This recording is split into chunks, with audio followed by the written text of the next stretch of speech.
নমস্কার। চৈতির রান্নাঘরে তোমাদের সবাইকে স্বাগত। প্রচণ্ড গরম, তাই এই গরমকালকে মাথায় রেখে আমি একটি রান্না তোমাদেরকে করে দেখাচ্ছি, যেটির নাম সাদা লাউয়ের তরকারি।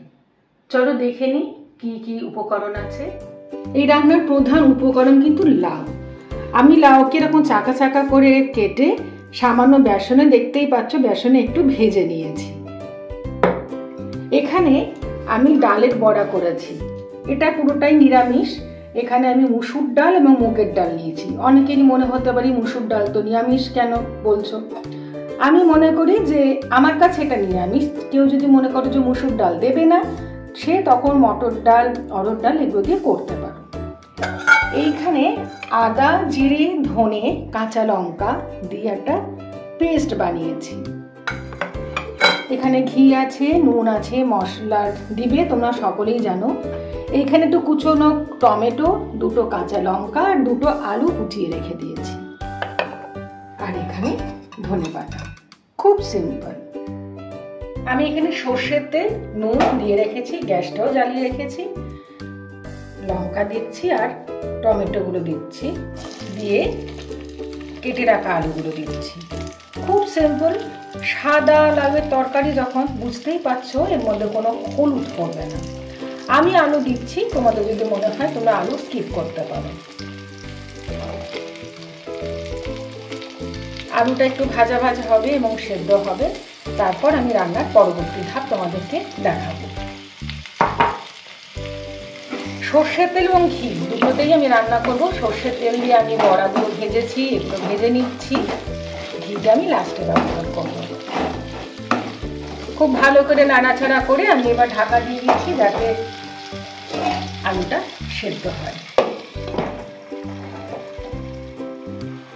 মাঝখানে এসে আমি নেড়ে দিয়ে গেছিলাম, দেখো টমেটোটা গলে গেছে, আলুটা মোটামুটি ভাজা ভাজা হয়ে গেছে, একটু সিদ্ধও হয়ে গেছে। এবারে যেটা করব, মশলা যে বেটে রেখেছিলাম, আদা, ধনে গুঁড়ো, জিরে গুঁড়ো সব দিয়ে পেস্ট করে রেখেছিলাম, আর এই মশলা দেওয়ার জল, এটা আমি অল্প করে হলেও দিয়ে দেবো এরকম করে। তার সঙ্গে যেটা করবো, এটা ভালো করে আমি নেড়ে নিচ্ছি, কারণ লাউ এমনি খুব নরম হয়, আমি নাড়ানাড়ি করতে পারবো না। আমি এই যে অল্প করে যে ভেজে রেখেছিলাম সেই লাউটা দিয়ে দিচ্ছি। অনেকটা দেখতে বন্ধুরা বেগুন ভাজার মতন হয়েছে।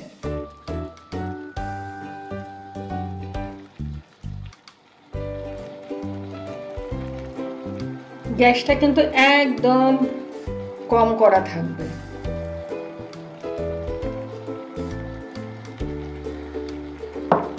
এটা আমি হাত দিয়ে বা খুন্তি দিয়ে কিচ্ছু করতে পারবো না, আমি জাস্ট এরকম করে একটু নাড়িয়ে দেব, দিয়ে লাউটা একটু সেদ্ধ হতে দেব।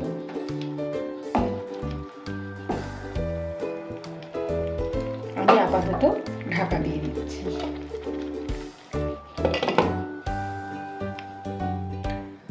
আমি মাঝখানে এসে একটু জল দিয়েছিলাম। এখন যেটা করব, আর একটুখানি ধনে গুঁড়ো আর একটু লঙ্কা গুঁড়ো দেব, সামান্য একটু নুন দেব, কারণ জল পড়েছে অনেকটা। এই যে বড়াগুলো দেখছো, এগুলো দিয়ে দেব, কারণ খুব বেশি তো নাড়ানাড়ি আমি করতে পারবো না। আর যেহেতু বেসন দিয়েছি, তাই একটু থকথকে মতো হবে। আর ধনে পাতাটাও দিয়ে দেবো, সব একসঙ্গে কিন্তু জিনিসটা মাখো মাখো হবে।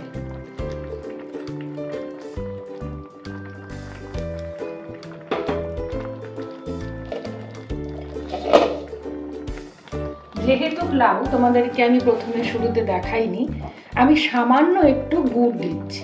এই দেখো, নাও দিতে পারো।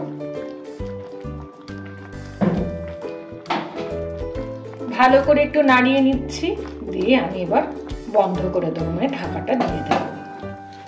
এটা আপন নিয়মেও কিন্তু ওর মতন হতে থাকবে, একটু মাখো মাখো হবে, বুঝতেই পারছো। খেতে দারুণ হওয়ার কথা, কারণ ডালের বড়া পড়েছে বড়ি হিসাবে। কেউ চাইলে এমনি বড়ি দিয়েও করতে পারো। আর কিছুই কিন্তু দেওয়া হয়নি। আমি ঢাকা দিয়ে দিচ্ছি।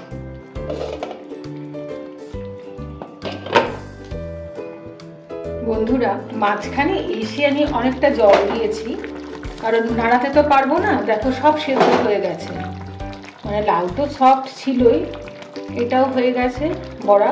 এবার যেটা করব, আমার রান্না কিন্তু মোটামুটি কমপ্লিট। তোমাদের বলেছিলাম যে রান্নাটা ঘি দিয়ে করতে পারো আর এই দিয়েও করতে পারো। আমি একটু ঘি দিলাম ওপর থেকে, দিয়ে সঙ্গে সঙ্গে আমি ঢাকা দিয়ে দেবো। তৈরি হয়ে গেছে সাদা লাউয়ের তরকারি। যেহেতু বেসন পড়েছে তাই একটু হলদেটে লাগছে, কিন্তু হলুদের ব্যবহার হয়নি। তৈরি হয়ে গেছে নিরামিষ সাদা লাউয়ের তরকারি। আমার এই অভিনব লাউয়ের তরকারি তোমাদের কেমন লেগেছে তোমরা কিন্তু আমাকে একটু জানিও, হ্যাঁ।